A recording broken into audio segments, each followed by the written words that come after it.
Hey guys, Lee here, Bentley's BrewerLee. It's been a long time since I did a brew day video, so I figured I'd put one together today. I'm doing a Hopslam clone.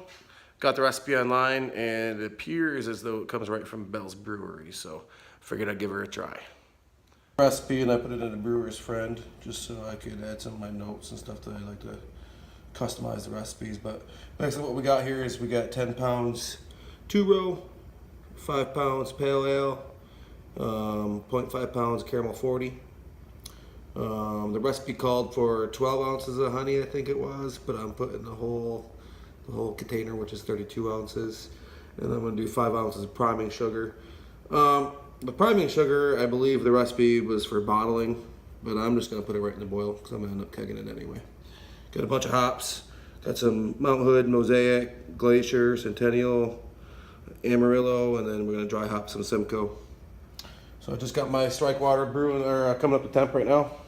It's my boil kettle, my hop spider, all my stuff. Don't have my grains out here yet. A little cooler in the garage, so I got my grains in the house.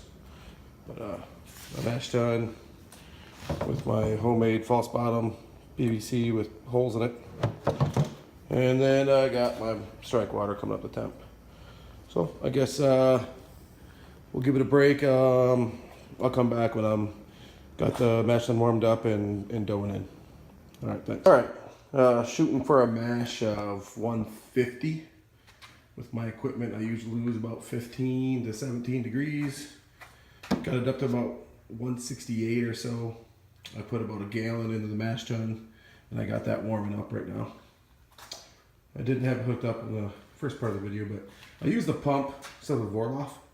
So like the last 15 minutes or so of my mash, I will go ahead and turn that pump on and it just recircs. Turn it on I'll turn the valve really barely open so I get a nice slow trickle, and it works pretty good for the Vorloff. So I'm gonna go ahead and get the rest of this water in my mash tun and we'll come back for doughing in. All right, for those of you that watch my other videos, I still don't have any tripod or any kind of sophisticated filming equipment anymore, so still doing it on the old iPhone. So bear with me. It's doughing in right now. This mash calls for 45 minutes at 150, and then you slowly step it up to 170 and let it mash for another 10-15 minutes. Oh.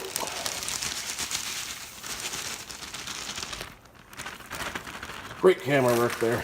I'm a professional. Alright. Of course, you're gonna make sure you got no dough balls.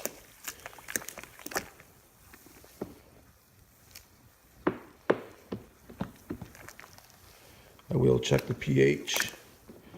I usually shoot, unless it's a dark beer or something special, a sour or something like that. I usually try to get in the range of about 5.2. Typically, when I check it, it's going to be right around 5.4, especially for a lighter beer with, you know, no dark malts or anything like that. But all right, so feels like it's pretty good. There's that.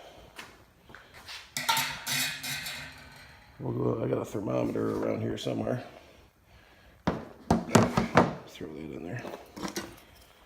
The old floating thermometer. Throw that bad boy in there. Close it up for a second. Got my pH meter here.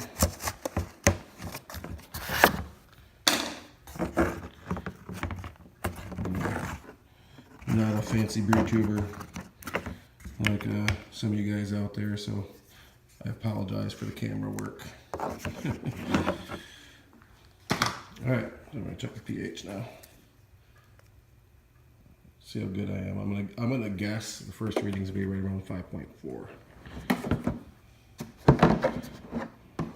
That's what it usually is when I do it.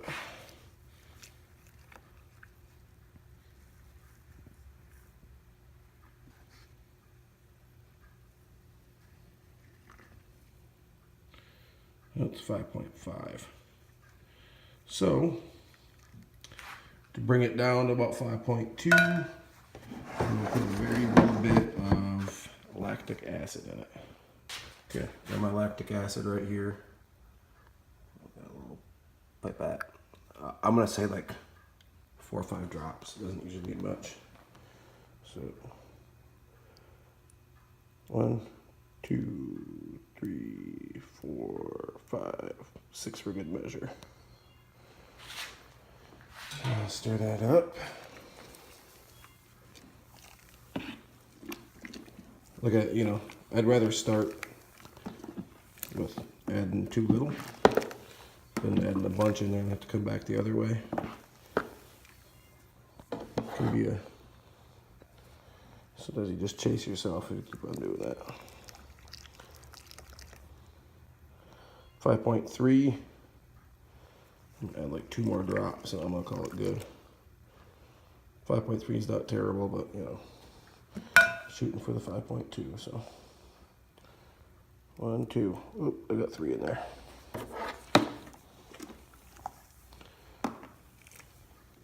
And then once I get this mash pH to where I want it, I add a tablespoon of the pH stabilizer.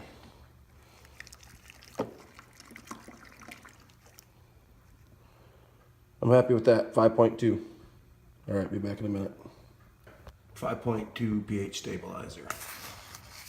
You can get it at any homebrew store. I know you can get it online. It's pretty common.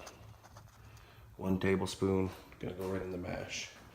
And of course, I got this camera in one hand and I can't use the other hand.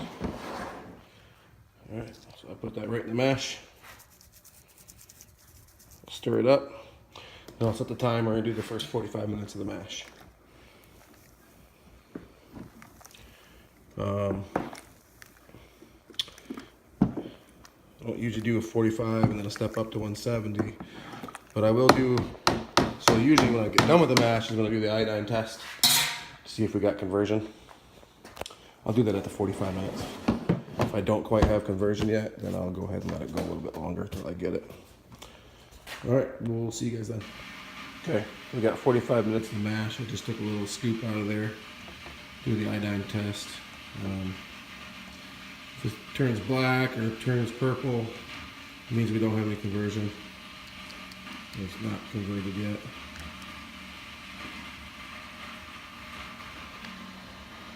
And it's not black, but it's not yellow.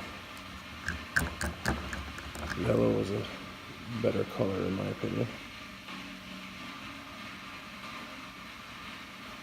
So it looks like it's almost there to me. I mean, it's pretty dark yet. I'm gonna let it go for another 10 minutes before I do the step up to 170. All right, so I let that go about another 10 minutes. I had 2 gallons of water boiling, so I slowly added that into the mash tun. Didn't quite hit the 170 that I'm shooting for. I'm actually only like, I don't know, 155 or so. Must have lost quite a bit of temp during the mash. So I probably didn't end up mashing at 150 like I thought I did. It's closer to 148, I think. Oh well, it's not horrible. We'll get her though. So I got it up to as high as I can get it right now. I'm gonna let that go 15 minutes. And then I'm gonna start pulling my first runnings. And then I got my mash, or my sparge water filling right now, and I'll get that warming up. With adding the 2 gallon step, probably only gonna sparge with 1.5 gallons, 2 gallons of water, or something like that, so I can get my volume. All right, I'll see you when I start pulling the runnings. Okay, it's been in there 15 minutes. I've had it recircling for about 10 minutes. I just grabbed another sample with a spoon, do another iodine test to make sure we get good conversion. See how that just turned yellow? It's not dark anymore. So that's kind of what you're looking for. I like that. That means our starters have converted into sugars. Sugar. All right, so I'm gonna let this recircle for a couple more minutes and then I'll start pulling my first runnings. Okay, got my first runnings going. Look pretty clear. No grain husks or anything like that. I let it go really slow. I feel like I get better brewhouse efficiency when I go nice and slow. Got my sparge water heating up. I got 4 gallons in there. I don't anticipate using even half of that, but figured I'd rather have too much than not enough. So when I get done running the first runnings, I'll let it drain all I can out of it. Then I'll see what my volume is. And then from there I'll determine how much sparge water to put in there. So my volume, I'm shooting for like 6 1/4 up to like maybe 6 1/2. So, you know, depending on what I get in here, if I get 4 gallons out of this, then I'll add, you know, 2 1/4 gallons. So we'll see what I get when we get done with the first runnings.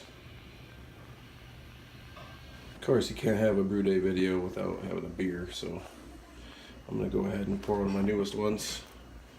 I was having trouble with it yesterday. Hopefully it comes out good. So, yeah, just going really slow again. Damn it. So this beer's got a ton of raspberries in it. It's got a ton of hops in it. I'm having issues with getting clogged up right at the poppet valve on the top of the keg. But it's coming out, so I guess I'll just take it nice and slow.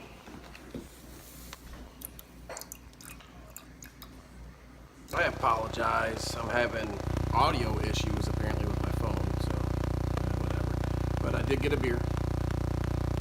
It's New England style raspberry milkshake black IPA. It's got 5 pounds of real raspberries in it and a shit ton of hops. So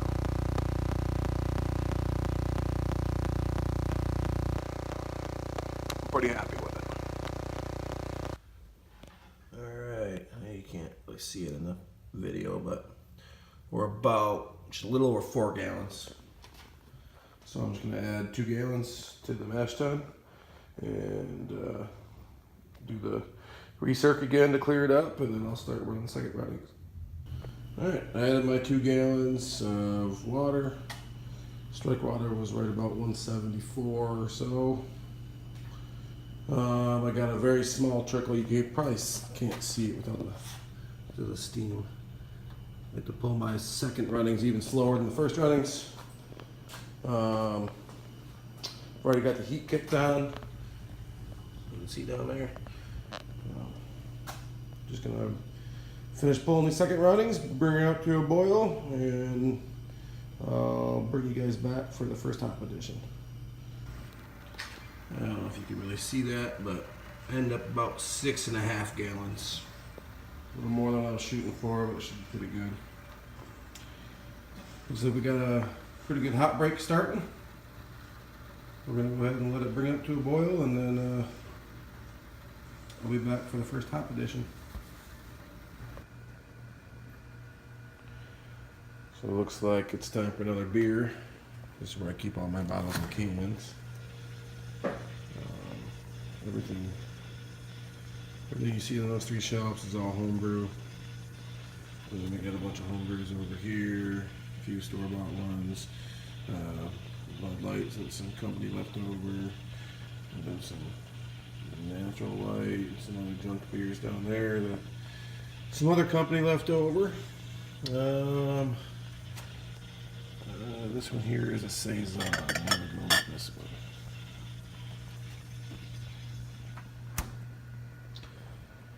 Got a little bit of a mess in my garage, but uh-oh, there we go. Whoops.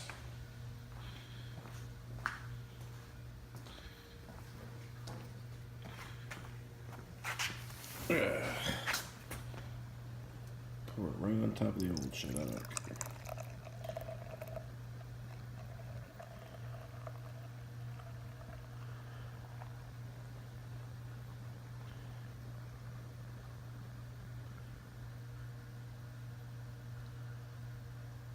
Ooh, that'll work.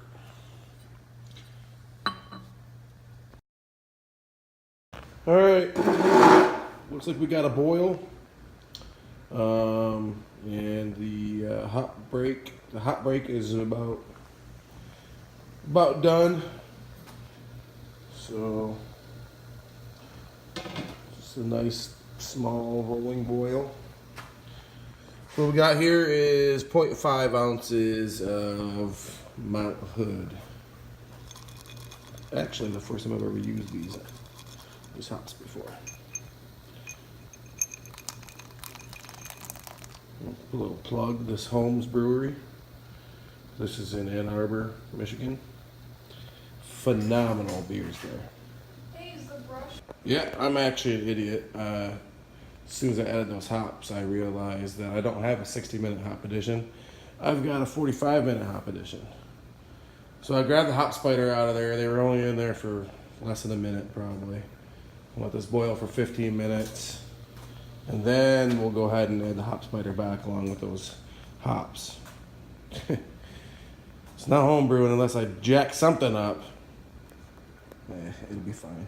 All right, it's been 15 minutes, so now we're ready for that 45-minute hop edition.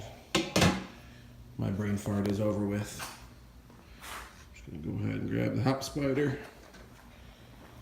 Throw that back in here.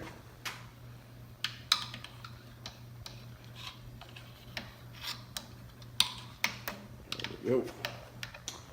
And then all the stuff that came out of the hop spider can go right back into the hop spider. Nothing funny than making a mistake while you're taking a video. Good stuff. All right, we'll be back in the next hop edition is a 20-minute hop edition.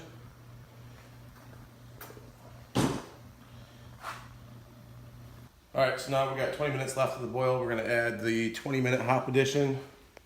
It's gonna be half ounce of Mosaic, half ounce of Glacier. So we're gonna add those in. Also, I'm gonna add the honey and then the corn sugar. Put that right in the hop spider. Starting to smell good. Give it a little rinsey poo poo, a little scurry poo. Oh, that smells good. All right, let's see if I can open this sugar without having any scissors or anything. Yep, can.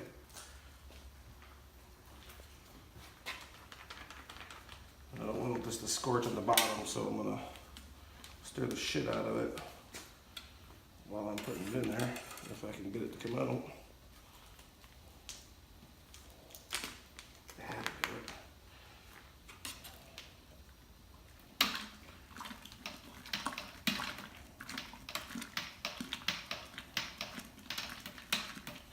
Like I said, I think the recipe actually was saying the priming sugar meant for like bottling purposes, but I had priming sugar here, and I figured if anything, it'll bump up that ABV a little bit. I was okay with that. I got my honey sitting in some hot water so it doesn't stick to the sides. Goes out easier. I'll do the same thing with the honey. I'll make sure it doesn't scorch the bottom, so I'll stir that up a little bit too. Just turn the car door.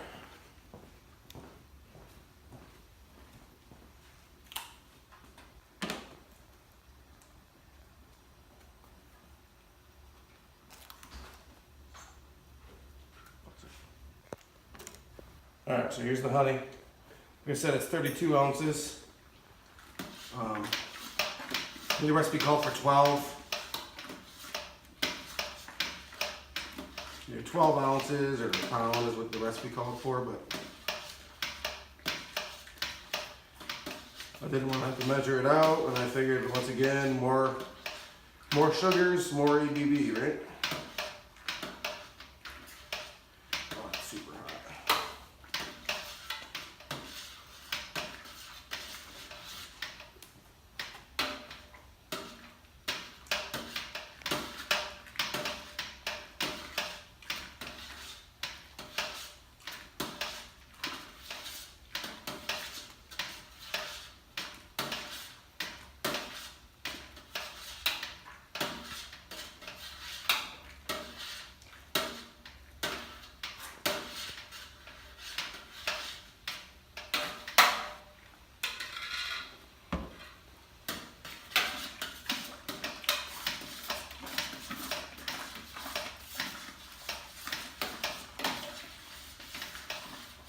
have a 5-minute hop addition too.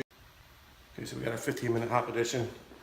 I've already got my Irish moss and my yeast nutrient measured out with my hops.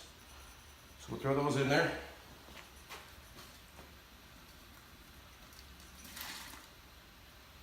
Um, 15-minute hop addition. I believe that was an ounce of Centennial. And then I'll grab my work chiller, get that in there so it can sanitize.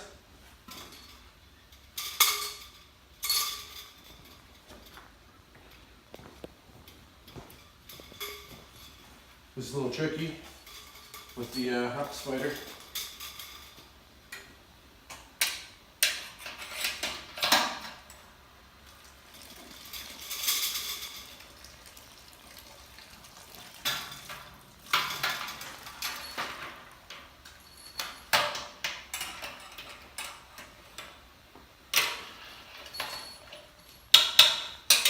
Alright, and we'll see you back for the 5-minute hop addition in a minute.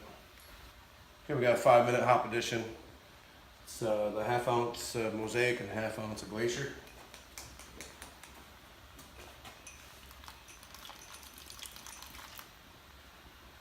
And then that flame out, I'm going to add 2 ounces of Amarillo and another 1/2 ounce of Mount Hood. And then we'll bring it down to about 70 degrees or so. Pitch the yeast. We'll be back for the flame out hop addition, and then I'll show you the work chiller hookup. Okay, we reached our 60 minutes, so it's flame out. Kill the flame.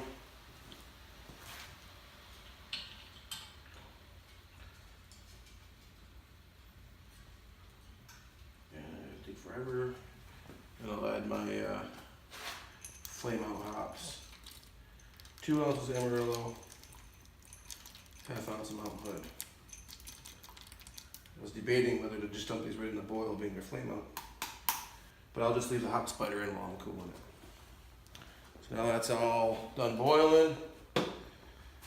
I'll move shit out of my way so I don't trip over it while I'm moving boiling liquid.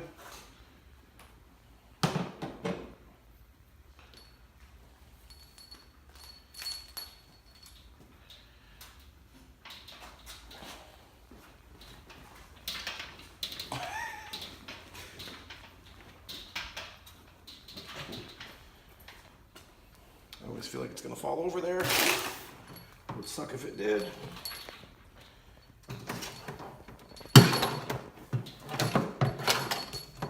Hook this up to the faucet.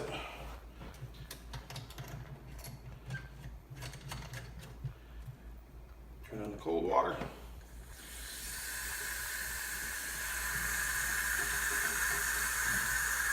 So this guy here bent like a father mucker. So I realized if I pinch it with a binder clip, it flows a little better. If not, it builds up too much pressure and it drips water back into my boil kettle. I don't want that. So here it is. It's cool. It's got a thermometer right on front so I can watch the temperature drop. We'll try to get it to about, like I said, right around 70 degrees or so. In the meantime, I'll go ahead and get my, ooh, that's warm. I'll go ahead and get my sanitizer into my carboy and sanitize all that stuff while this is cooling down. 15-20 minutes is usually all about takes with a bigger work chiller. All right, we'll see you when it's starting to go into the fermenter. Clean up and other work, but we're below 70. I don't know how long it took because like I said, I was busy doing other stuff, but we're transferring to the fermenter. I'm gonna let that fill up, and then I'll shake the shit out of it to aerate it because I don't have an oxygen tank and an oxygen stone. And then I'll pitch the yeast, put a blow off tube on, and then in a week I'll come back and I'll dry hop it. And after a week I'll keg it. After a week of dry hopping, I'll keg it, and then maybe I'll do a tasting video. All right, we ended up like just over 5 gallons, so we're gonna say 5 gallons. A little lower than I anticipated. I always shake the shit out of it so I can add some oxygen, because the yeast loves the oxygen. And took a gravity reading. Looks like it's too high for my hydrometer to read. I'll have to get the refractometer out.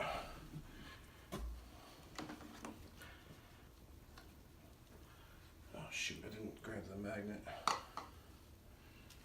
guess I'm just going to be careful. I started this yeast starter. It's Sunday night right now. I started it Friday night. This is going for a couple days. It's Imperial Flagship, which is like equivalent to the California Ale.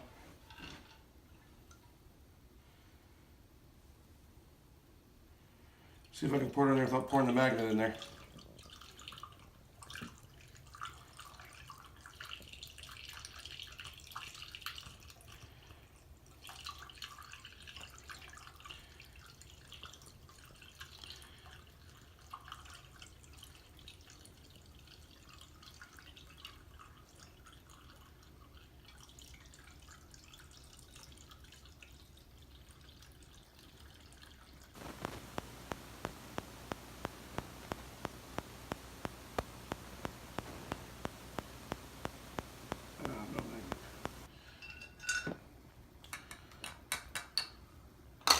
Okay. Some people make fun of me because my big ass blow off too, but it works.